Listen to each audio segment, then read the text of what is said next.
You're watching Newsday TV. Thanks for joining us. I'm Ken Bufa. 4 people have been charged and released without bail in the Babylon body parts case. Sherry Einhorn has the latest on this story. Don't touch her. Don't know what you're talking about. 4 suspects walked out of court in Central Islip today, charged with concealing a human corpse, tampering with evidence, and hindering prosecution, all in connection with the human remains found last week in a Babylon park and yesterday in a wooded area in West Babylon and Bethpage State Park. They are Amanda Wallace, Stephen Brown, Alexis Nieves, and Jeffrey Mackey. Prosecutors said in court that 3 of the 4 were living together at this Railroad Avenue apartment in Amityville, where police executed a search warrant yesterday. The 4th was reportedly staying with them. According to court documents, the defendants did conceal, alter, and destroy human body parts and dispose of them to conceal the crime of murder. Suffolk police said severed body parts were discovered last week in Southard's Pond Park in Babylon. 2 arms investigators now say belong to a 53-year-old man, and a head, arm, and parts of 2 legs belonging to a 59-year-old woman. Neither victim has been identified publicly yet. He's shocked that he's here. None of the defendants is charged with murder, though prosecutors did say in court there could be additional charges for some of the suspects. Did he say anything about the charges?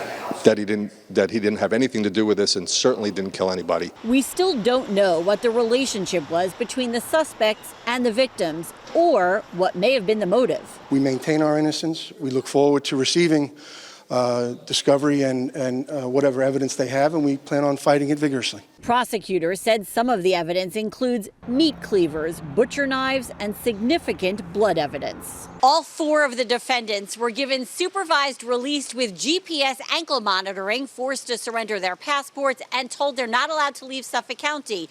They also have to do weekly in-person check-ins with the probation department. All 4 are due back here in court within the next week. In Central Islip, I'm Sherry Einhorn for Newsday TV. The Nassau County Executive delivered his State of the County speech. Bruce Blakeman touched on national issues like migrants, border security, fentanyl, and transgender athletes, while also drilling down on Long Island issues like the casino, NUMC, and the future of Nassau County tourism. I'm also proud to report that the state of our county is strong and our future is bright.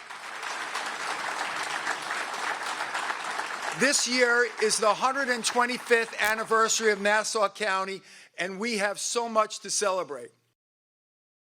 Newsday columnist Joy Brown joined us now to read between the lines of the speech and tell us what was said and was not said. As he touched on some of the national issues, take a listen. Nassau County is not a sanctuary county. There is no migrant program in Nassau County. Unfortunately, Nassau County has become a border county because of the misguided policies of the state and the city of New York. So why is he talking about national issues in a county address? It's an election year. You know, he's criticizing the city, Democrats. He's criticizing the state, Democrats. The issues that he's talking to all the way down to transgender athletes, these are issues that are being brought up by Republicans across the country. Now, that's not to say there are not local implications here. I mean, crime is one, and that's one thing he's talking about, and also taxes, because somebody's going to pay for all of this. Wow. So Blakeman also obviously brought it home when he mentioned the casino. So what stood out there? It's interesting. He singled out the Hofstra president, Susan Posner, for some incredibly tough criticism. What he didn't say is that a court has found that he and the county did not follow their own procedures in approving this casino or in approving the trade of the land. That part was totally left unsaid. So he can't do anything until either that lawsuit is taken care of or until they go back and do it the way a court says they should have done it in the first place. Now, NUMC is obviously an important topic. What was said there that interested you? I think that the thing he said that was most important is, quote, it is worth saving. And it is. He was very careful to point out that it's not a county office or a county-run facility, and he's absolutely correct. It's a public benefit corporation, but the county appoints its board. He's saying that the state should come in and take care of it. The implication there is it's the state's problem. But the state is saying, yo, this thing is being mismanaged. You know, we'll come up with some money, but we have to change the management there. Now, lastly, Blakeman really wants Nassau County to be visited not only by other New Yorkers, but from folks all over the world. So how did he prove that? Well, again, Nassau County is Nassau County. They do have parks. Look at some of the beaches that have been ranked among the best in the world. Some shopping. You've been to the Miracle Mile lately? So he's got something there. He wants to open up Nassau and bring more people in to see everything that the county has to offer. And it's a big deal. He's got this international cricket match coming. That's going to be really, really good for Nassau County. All right, Joy Brown, always a pleasure to have your expertise on the show. And to read more about the state of the county, make sure to visit Newsday.com. And of course, click Get More below the Newsday TV video box. The wife and daughter of John Jr. Gotti, former acting boss of the Gambino crime family, rejected a plea offer today. The mother and daughter duo will instead fight the charges stemming from a fist fight at a high school basketball game in Oyster Bay. John Gotti had this to say. We would not be here if we would have counter-pressed charges. We would not be here today. What happens is simply this. She chose a fight. She chose a fight with the wrong woman. She ended up with a bad decision, and then she decided to press charges. Now, the deal would have required the 25-year-old Gianni Gotti and 52-year-old Kimberly Gotti to attend 12 weeks of anger management classes. They claim the other woman involved in the brawl threw the first punch. And the town of Riverhead will loosen up some of its cannabis restrictions. Town officials voted to remove 1,000-foot zoning restriction between recreational cannabis shops and houses. The proposal was unanimously approved. And want to learn some family history? Well, Pine Lawn Memorial Park is hosting a genealogy workshop series starting this weekend. The program will share databases, websites, and records to help people find relatives.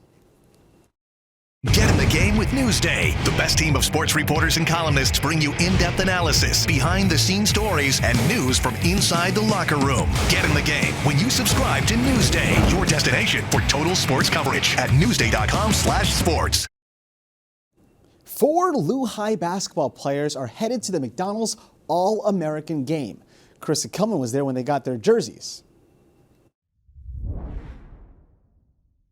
Long Island Lutheran will be well represented at the most prestigious high school basketball all-star game in the country. I knew I was a McDonald's All-American, but seeing the jersey just made it seem like so real. And these players, Kaylee Heckel, Silas Swartz, and Kate Caval, are now a part of history. It's a historic moment for sure for women's basketball in general. For the first time since the McDonald's girls game began in 2002, 3 players out of the 24 selected come from the same high school. Especially growing up in Canada, it wasn't really on my radar being McDonald's All-American, but to see the jersey, see the McDonald's logo, it's pretty cool. You had someone made for you. It's awesome. What does it mean to you when you found out that 3 of your players were named McDonald's All-Americans? It's so hard to put into words. This has been such a special experience. This is uncharted territory, but this team was made to make history. I love to compete, love to see how far I can go, how I measure up to the best in the game. So it's going to be really fun to play against the best players in the country.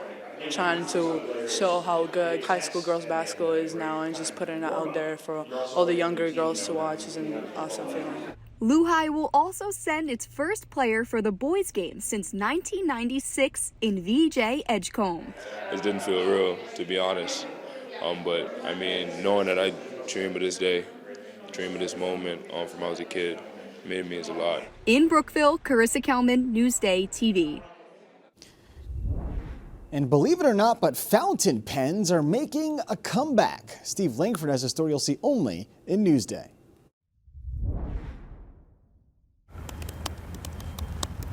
Is the pen mightier than the board? It just gives me that sensory experience of enjoying what I write. Sid Misra of Mineola has been fascinated with fountain pens since 5th grade when he learned that Anne Frank's father had given her one to write her diary. Basically, I've been using fountain pens ever since. Today, Miss Raw goes to pen shows around the country and buys and sells fountain pens and even repairs them. This pen itself would probably go for about $4,500. We're introducing this pen next week. We're already sold out. The distributor of one of the classic American fountain pen brands, Esterbrook, has its headquarters in Mineola. President Johnson signed the Civil Rights Act with an Esterbrook. Kenro Industries says the fountain pen business is rebounding. The company says it has retailers in 46 countries. And we essentially started from nothing. I mean, this was a brand that was thriving during the 50s and the 1960s. Everyone had an Esterbrook in their home. A reported revival of the use of fountain pens comes more than a decade after smartphones seemed destined to make handwriting a lost art. Some reporters still take notes longhand, and some reporters can even read their own handwriting. Sid Misra says he's now got fountain pen pals all over. Actually, through COVID, just our pen group alone, like our one pen group on Facebook, has gotten 30,000 new members. The right stuff. Steve Langford for NewsdayTV. Now to read more about the pens, go to Newsday.com, click Get More below the NewsdayTV video box. All right, let's take a look at your wet Long Island weather. And yes, it is going to be a wet one. Sorry to tell you, but tomorrow, not going to look great. We're talking about Thursday now, and it's going to be wet. So let's talk about the rest of the week, well, at least the 7-day. And you can see Friday is going to be the only nice day, really. And then we have some rain for the weekend until Monday is a little better. Long Island weather is brought to you by Home Tax Saver, PTRC Incorporated. You're watching Newsday TV. I'm Ken Buffa. Thank you so much for joining us.